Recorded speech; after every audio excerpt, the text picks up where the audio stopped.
And this video, I want to talk about how parents can qualify for tuition tax assistance. So first of all, everybody should be applying, in this school in particular, in Our Lady of Lourdes in particular, everybody should be applying for financial assessment, okay? We call it financial assessment because just because you apply doesn't mean you're going to get anything. There are two aspects that are important in this program. Number one is to qualify for the program. And a lot of people won't apply for financial assessment because they say, well, I'm making too much money. You know, I make $80,000 or $90,000 a year. My kid's not going to qualify for tax credit assistance. That's for poor people. Well, just to give you an idea, if you have one kid enrolled in school here, your income can be up to $96,676.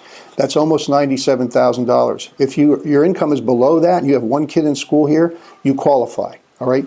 So apply for financial assessment, because if you don't apply, we can't give any state tax credit money to you. You have to be qualified, first of all. Second part of that is there's a second assessment, and that's financial need, okay? So first is, do you qualify for state tax credit money, and the second is, do you need money, okay? Because there may be, for example, a family who qualifies, but they've got 2 kids in college, they've got medical bills, they've got 3 more kids below the kid that's in school here because maybe it's a grade school kid or something like that.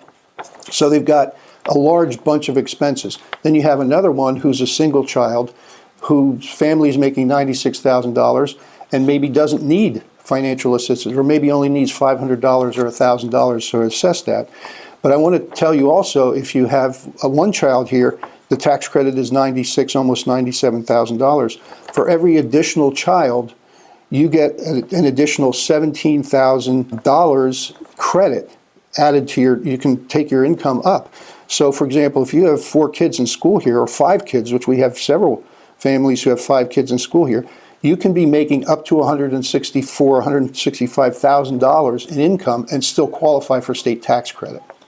So I would encourage everybody, whether you think you qualify or you don't qualify, apply, because you're probably qualified if you look at it. And then the second piece of the assessment will be, how much do you need? And if the tuition goes up, the need is obviously going to go up. So again, if we take our tuition up to $9,000, there will be more people who will qualify for need. So that will allow us to bring more financial aid from state tax credit money into the system. So I've got one more thing to talk about before we get to enrollment, and that is donating state tax credit, getting involved with the donation side of the program. So be right back with that.